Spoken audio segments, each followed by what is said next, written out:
contribution to our collective community. Mr. Ntonni.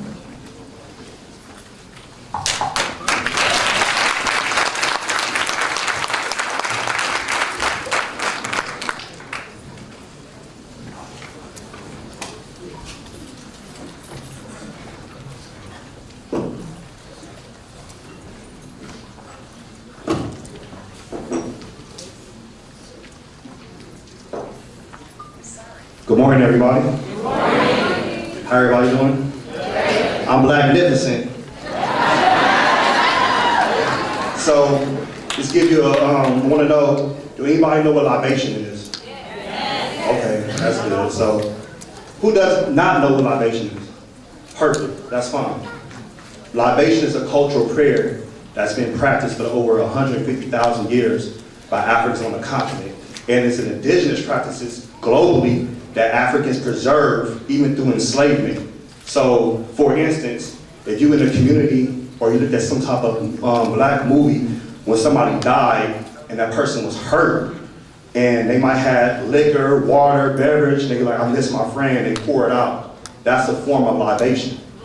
So, we always been connected knowing that there was something always in the universe besides us on this planet.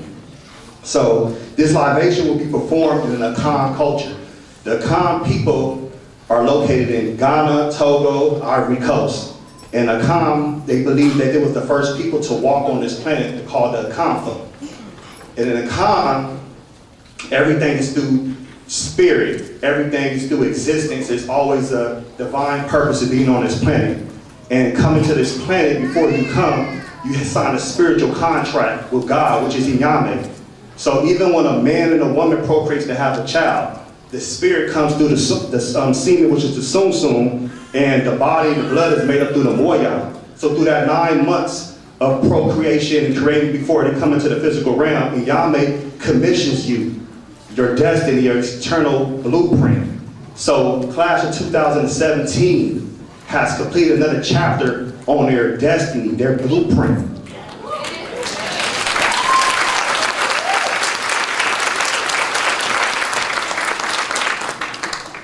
So let's continue with their dreams. Let's continue to move forward. So starting off this libation is not done for display. It's a community. We all come together. In African culture, our ancestors are angels. They are made up through the paternal, maternal lineage that is embedded, ingrained in your DNA. Your ancestors talk to you in your dreams, your intuition. They're the ones that you hear that voice. Don't do that. Go there. Yes, that's right.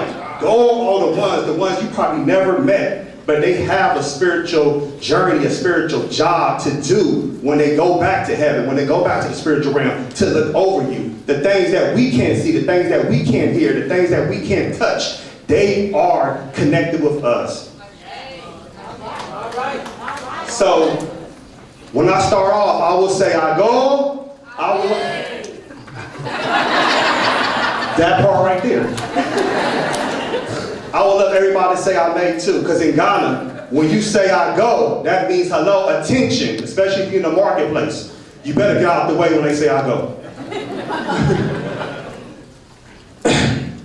So, I would love everybody to please stand up and let's come together for this libation.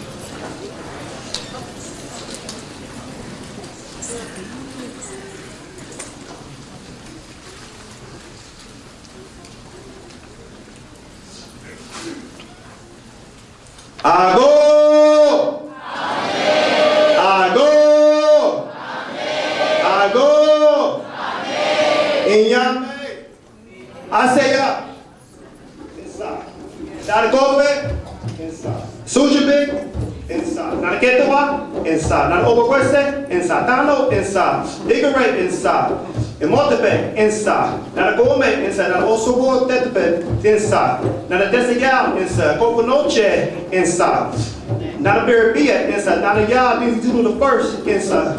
George Terrell inside, Cleo Hope inside, Christella Hope inside, Douglas Wilson inside, Eric Peavy inside, Renee Bell Garner inside, Sam Bell Garner inside, Ruby Bell Taylor inside, Lily Vickers inside, Malcolm X inside, Harriet Tubman inside, Fred Hampton Jr. inside, Kwame Nkrumah inside, Patrice Lumumba inside, Shaka Zulu inside, Huey P. Newton inside.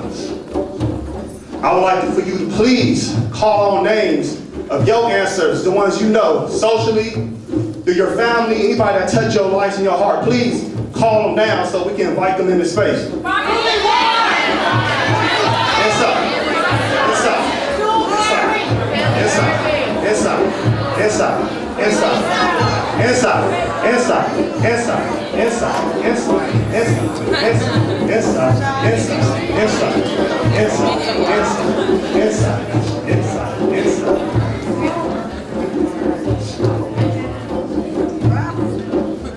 Since we called the names out of our ancestors, the spirits, the Abba Song, the deities, they're here in this space. Now we give them instructions, what they must do, what we want them to do. It's just like we pick up a phone, the cell phone, nobody just can call their friend, just keep saying their name over and over and over and over and over. You ask them, you give them instructions. So what we want our ancestors to do for us, let's ask. I can start off right now. I asked my grandma, Christella Hope, give me guidance in my PhD program, give me my future wife and future children. Bring that to me. What do you want your ancestors to do? Please, say it. They want to help.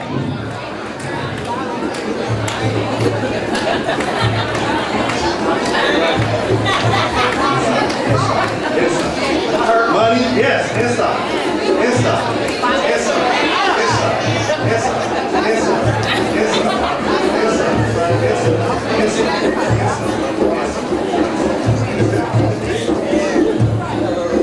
Giving these instructions, prayers go to the class of 2017 that we ask their ancestors, we ask God to guide them, protect them, lead them through their next chapter in their life, what they might not see coming on this world.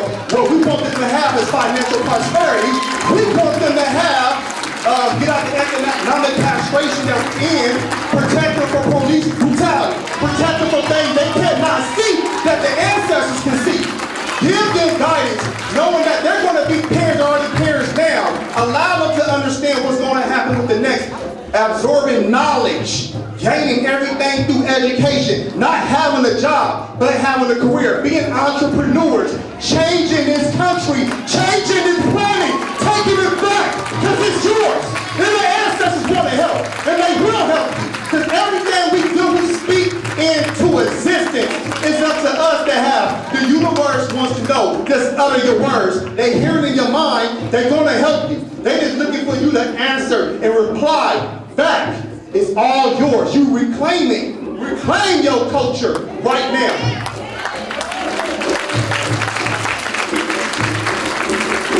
And last, the last part of libation.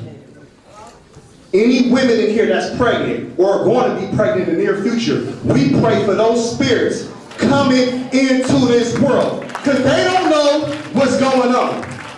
But it's up to us to remove the obstacles so they won't have to go what we went through in this life.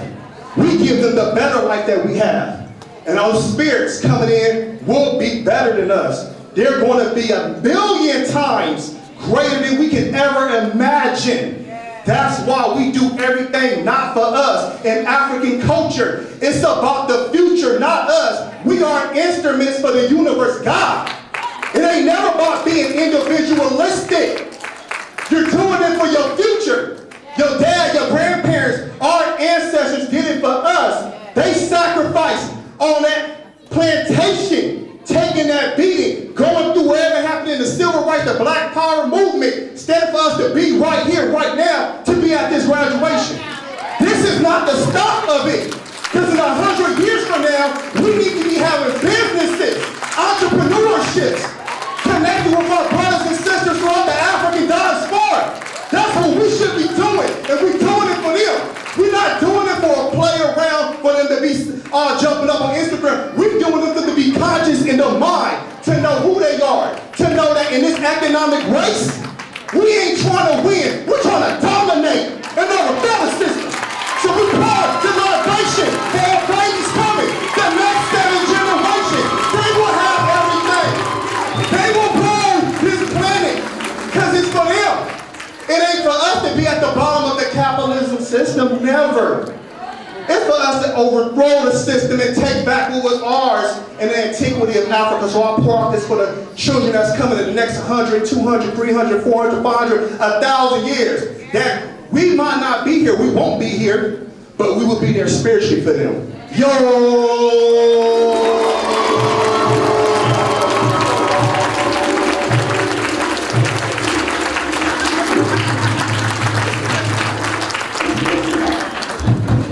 So I'll give Mr. Ntonni a hand. Thank you so much for that.